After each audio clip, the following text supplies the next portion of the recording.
Good morning. आज मैं आप सबके बीच लाया हूँ एस्ट्रोनॉमी का एक बहुत ही इम्पोर्टेंट टॉपिक। नाम है आपका एब्रेशन। एब्रेशन क्या होता है? जैसा कि आप लोग जानते हैं कि आप जब पृथ्वी पे खड़े रहते हैं या बैठे रहते पृथ्वी पे रहते हैं, पृथ्वी की सतह पे रहते हैं, तो हमारे अंदर भी कुछ वेलोसिटी होता है। अब ये वेलोसिटी कैसे रहा? दिखाई तो देता नहीं है। तो ये वेलोसिटी होता है पृथ्वी जो सूर्य के चारों ओर मूव करता है उसके कारण, और पृथ्वी अपने एक्सिस पे जो घूमते हैं उसके कारण। इन दोनों के कारण पृथ्वी के सतह पे जो भी हैं जीव जंतु, सब के अंदर में एक वेलोसिटी होता है। और आप ये भी जानते हैं कि लाइट जो आते हैं, लाइट का वेलोसिटी फाइनाइट होते हैं, लेकिन इस वेलोसिटी के कारण जो ऑब्जर्वर सतह पे होते हैं, पृथ्वी की सतह पे, उनके कारण ऑब्जर्वर को क्या होता है, दिखाई देता है हेवनली बॉडी इधर उधर घूमते हुए दिखाई देता है। माने अपनी डायरेक्शन, उसका डायरेक्शन बदलता रहता है, दिखाई देता है। तो ये जो आपका डिफरेंट पोजीशन होता है किसके, तो हेवनली बॉडी का किसके कारण दिखाई देता है? तो दिखाई देता है हमको ये ऑब्जर्वर के वेलोसिटी के कारण। तो वही कहलाता है आपका एब्रेशन। वही यहाँ लिखे हैं हम कि an observer on the surface of the earth has a velocity on the revolution of the earth around the sun and the rotation of the earth about its axis. यानी कि ऑब्जर्वर जो सतह पे होते हैं, पृथ्वी के सतह पे, उनके पास भी अपना एक वेलोसिटी होते हैं। किसके कारण? तो रिवॉल्यूशन के कारण। किसके रिवॉल्यूशन के कारण? पृथ्वी को राउंड मारते हैं सन के, और वो अपने एक्सिस के जो रोटेशन करते हैं उसके कारण वेलोसिटी होते हैं। किसमें? ऑब्जर्वर के अंदर में। और लाइट के पास एक फाइनाइट वेलोसिटी होते हैं, लेकिन ऊपर वाले कंडीशन से वेलोसिटी जो होते हैं लाइट का, जो हमारे ओर आते हैं हेवनली बॉडी से, वो डिफरेंट करता है फ्रॉम इट ट्रू वेलोसिटी। तो हेवनली बॉडी से जो लाइट हमारी ओर आते हैं वो डिफरेंट करता है अपने वास्तविक वेलोसिटी से। किस में? तो मैग्नीट्यूड एंड डायरेक्शन में। ड्यू टू दिस चेंज, इस चेंज के कारण in the direction of light जो आते हैं हमारे पास हेवनली बॉडी से, the bodies appear to be at different position of their true position. इस सब से बॉडीज जो है आपको दिखाई देते हैं क्या? अपने अलग पोजिशन में दिखाई देते हैं, ट्रू पोजीशन से। तो ये जो चेंज होते हैं in the position of heavenly body, किसके कारण? ड्यू टू ऑब्जर्वर वेलोसिटी के कारण। वो क्या कहलाता है? वही कहलाता है आपका एब्रेशन। एब्रेशन समझ गए? अब इसमें हमको पढ़ना है effect of aberration on longitude and latitude of a star. ठीक, अब हम लोग पढ़ रहे हैं effect of aberration on longitude and latitude. कहते हैं कि ये कोई ग्लेशियर स्फीयर है, ग्लेशियर स्फीयर है, जिसमें ये इक्लिपिक है जिसका पोल P है, ये इक्वेटर का पोल P है, और ये आपका इक्लिपिक है जिसका पोल K है। स्टार, ये एस आपका पोजीशन है स्टार है का, जो ये K से जो आया है ये रेड सर्कल M पे परपेंडिकुलर है आपका, कहाँ पे? इक्लिपिक पे। और कुछ समय बाद एब्रेशन के कारण ये स्टार का पोजीशन आ जाता है एस डैश पे। यहाँ पे वही हम लिखे हैं कि let us suppose that S B the position of a star on glacier sphere and A B the apex of the earth motion. A apex है अर्थ मोशन का। Let S that be the displace position of star S due to aberration where S dash lie on S A. ये S dash कहाँ है आपका? तो ये S A line जो है ये एस ए, इस पे आपका एस डैश है। इस प्रकार है कि एस से एस डैश की दूरी जो है आपका ये के साइन एस ए है। चूँकि एस से ए की दूरी जो ये दूरी आपका थीटा है, तो ये आ गया एस डैश इक्वल टू हो गया आपका के साइन थीटा। ये फिर कह रहा है आपको कि लेट अपोलो ये साइन है आपका, जीरो में एक पॉइंट ले लिए, ये अपोलो है। अपोलो क्या है? लॉन्गिट्यूड होते हैं किसका? सन का। तो लॉन्गिट्यूड हो जाएगा आपका ए का एपेक्स का लॉन्गिट्यूड हो जाएगा आपका अपोलो माइनस 90 डिग्री, यानी गामा से ए की दूरी हो गया आपका अपोलो माइनस 90 डिग्री। ये अब अपोलो, ये गामा क्या होता है तो आप पढ़े हो, ये पॉइंट ऑफ इंटरसेक्शन है इक्वेटर इक्लिप्टिक का, जिसको पॉइंट ऑफ एराइज भी हम लोग कहते थे। फिर यहाँ पे मान लीजिए आप के क्या है, अगर के पोल हैं इक्लिप्टिक का एंड के से एस, ये जो कर्व ये है ये मिल रहा है कहाँ पे, इक्लिप्टिक को पॉइंट एम पे मिल रहा है, और ये हम यहाँ से एस से एक ये परपेंडिकुलर एस डी क्या है, परपेंडिकुलर है कहाँ पे, ये परपेंडिकुलर है के एस डैश पे। फिर मान लेते हैं ये एम एस और ये ए, इसका वैल्यू क्या है, ये जो है आपका, ये हम लिए हैं इसको साई मान लिए हैं, ये आपका साई है इतना। फिर हम क्या किए, यहाँ से तो परपेंडिकुलर लिए थे, ये राइट ट्रायंगल लिए एस डी एस डैश, ये ट्रायंगल लिए हम एस एस डैश डी। इसमें आप देखिए ये आपका 90 डिग्री है, ये एंगल चूँकि साई लिए थे हम, तो ये एंगल हो गया आपका 90 डिग्री माइनस साई। अब हमारा काम है यहाँ पे ये एस डैश डी का वैल्यू निकालना और एस डी का वैल्यू निकालना। ये हमको दिया हुआ है पहले से, ये कितना है तो ये है आपका के साइन थीटा, ये हमको दिया हुआ है। अब देखो आप जानते हैं 90 डिग्री के सामने वाला ये साइड क्या हुआ, हाइपोटेनस हुआ। ये अगर न्यून कोण है तो इसके सामने वाला ये परपेंडिकुलर हुआ, और ये आपका बेस हुआ। ये आपका परपेंडिकुलर है, ये आपका बेस है, ये आपका हाइपोटेनस है। हाँ, तो यहाँ से हम लिए साइन 90 डिग्री माइनस साई बराबर परपेंडिकुलर बाय हाइपोटेनस।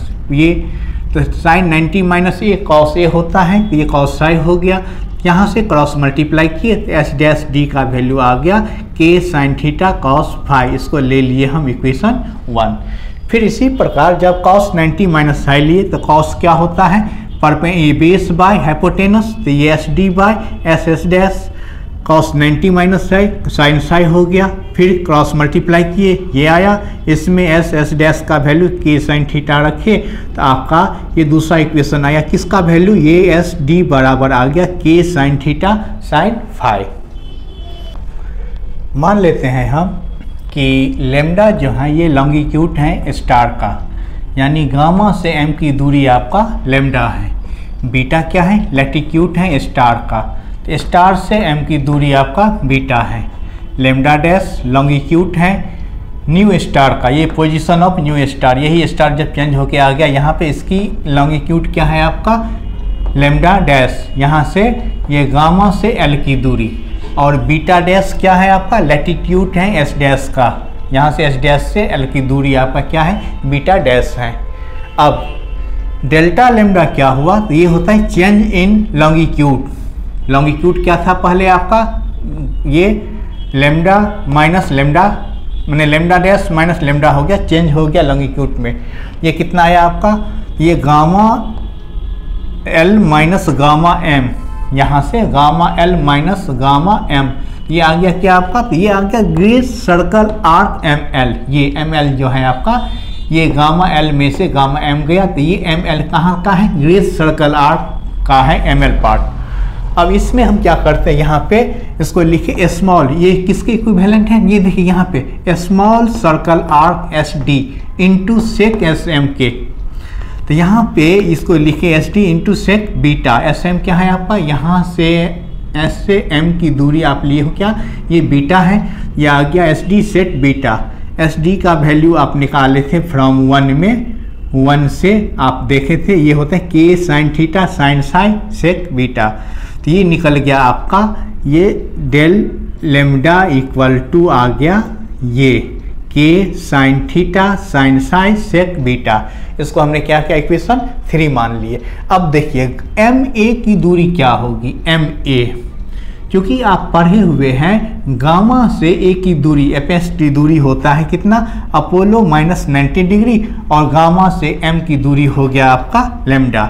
इसको माइनस किए, सॉल्व किए, तो ये आ गया minus 90 degree minus Apollo minus lambda, ये माइनस कॉमन ले लिया है, इसको हम इक्वेशन 4 मान लिए, क्योंकि इसका यूज होगा हमें आगे। अब हमने क्या किया, इस सेलेस्टियल स्फीयर में से एक ट्रायंगल लिए एस एम ए, जहाँ पे ये एंगल आपका साई है, ये 90 डिग्री है। स्टार से ए की दूरी आपका थीटा है और स्टार से एम की दूरी आपका बीटा है। इसमें हमने क्या किया, साइन फार्मूला लगाए। ये हो गया sine theta by sine 90 degree और sine M A by sine psi. M A का वैल्यू आप लिए हुए हो इक्वेशन, अभी जो निकालें इक्वेशन 4, उससे एम ए का वैल्यू दिए। आप पढ़े हुए हैं साइन 90 डिग्री 1 होते हैं। साइन में यदि माइनस हो, साइन के एंगल में यदि माइनस हो तो माइनस बाहर आ जाते हैं। ये आपका माइनस बाहर आ गया और क्रॉस मल्टीप्लाई किए तो ये साइन थीटा साइन साइन में हो गया। ये आ गया आपका minus sine 90 degree minus Apollo minus lambda. फिर आप पढ़े हैं साइन 90 माइनस थीटा क्या होते हैं, कॉस थीटा। तो ये आ गया sine 90 degree minus Apollo minus lambda हो गया cos Apollo minus lambda. Minus है तो माइनस आ गया। इसको हम इक्वेशन 4 मान लिए। 5 फिर क्या किया, इक्वेशन 3 और 5 से। इक्वेशन 3 में आपका क्या था, यही कि डेल्टा जो था ये लेमडा का, लेमडा में तो चेंज होता है लॉन्गिट्यूड में चेंज, वो इतना हुआ आपका के साइन थीटा साइन साई सेक बीटा। हाँ, इसमें हम 5 से ये वैल्यू रख दिए तो ये आ गया आपका माइनस के कॉस लेमडा, ये minus k cos Apollo minus lambda into sec beta. तो ये क्या मिला हमको, ये मिला चेंज। किस में चेंज होता है, लॉन्गिट्यूड में। किसके कारण, एवरेशन के कारण।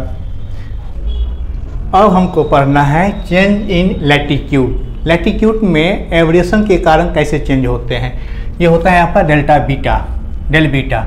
डेल बीटा हो गया beta dash minus beta. Beta dash हो गया आपका ये एस डैश से एल की दूरी और बीटा हो गया एस से एम की दूरी। वही लिखिए यहाँ पे S dash L minus S M. ये हो गया आपका, चूँकि देख रहे हैं आप ये छोटा है ये आपका बड़ा है, ये आ गया आपका माइनस में S dash D. S dash D का फार्मूला आप पढ़े हुए हैं, वो यहाँ पे रख दिए। इक्वेशन 2 में ये आप निकाले हुए हैं, वहाँ से ये रख दिए। ये आ गया माइनस के साइन थीटा कॉस साई। ये अब फिर ट्रायंगल लेते हैं हम, ये M S A right triangle, जिसमें हम क्या किए, अप्लाई करते हैं sine cosine formula. Sine cosine formula का आप पढ़े हुए हो, ये होता है आपका sine theta cos psi equal to sine beta cos M A minus cos beta into sine M A into cos 90 degree. ये एंगल इन दोनों के बीच में लिए थे हम, बीटा और एम ए के बीच में। ये एंगल क्या है, sine cos 90 degree. Cos 90 degree 0 होते हैं तो ये टोटल आपका, ये टोटल क्या हो गया आपका, 0 हो गया। इसके कारण ये 0 आ गया आपका। तो यानी साइन थीटा कॉस साई का वैल्यू आया sine beta into cos M A का वैल्यू रख दिए हम इक्वेशन 4 से। एम ए का वैल्यू रख के इक्वेशन 4 में है आपका वो। हाँ, तो वहाँ से आ गया आपका ये sign beta cos minus 90 degree minus Apollo में ये। अब कॉस माइनस, कॉस में अगर माइनस रहता है आप पढ़े हुए हो, यदि कॉस में माइनस थीटा है तो ये बाहर आके प्लस ही हो जाते हैं। तो ये आ गया आपका कितना, cos 90 degree minus Apollo minus lambda. फिर कॉस 90 डिग्री माइनस ए होता है आपका क्या, साइन ए। तो ये आ गया आपका कितना, sine theta cos psi equal to हो गया sine beta sine Apollo minus lambda. इसको हम इक्वेशन 7 मान लिए। अब क्या किए, ये 6 और 7 से, फ्रॉम 6 एंड 7 इस दोनों से हम वैल्यू रख दिए। आ गया डेल बीटा इक्वल टू हो गया आपका माइनस के sign beta into sign Apollo minus lambda. ये क्या निकला, तो ये है चेंज। किस में चेंज होता है, लैटिट्यूड में होता है। किसके कारण, एवरेशन के कारण। तो आज हम एवरेशन का ये बहुत ही इम्पोर्टेंट थ्योरम पढ़े हैं, जो एग्जाम में बहुत बार आता है। क्या कर रहा था, तो इफेक्ट करिए कि एवरेशन के कारण लॉन्गिट्यूड और लैटिट्यूड में क्या प्रभाव होता है, ये पढ़ें। फिर नेक्स्ट वीडियो में एक नया थ्योरम लेकर आएंगे हम। तब तक के लिए बाय।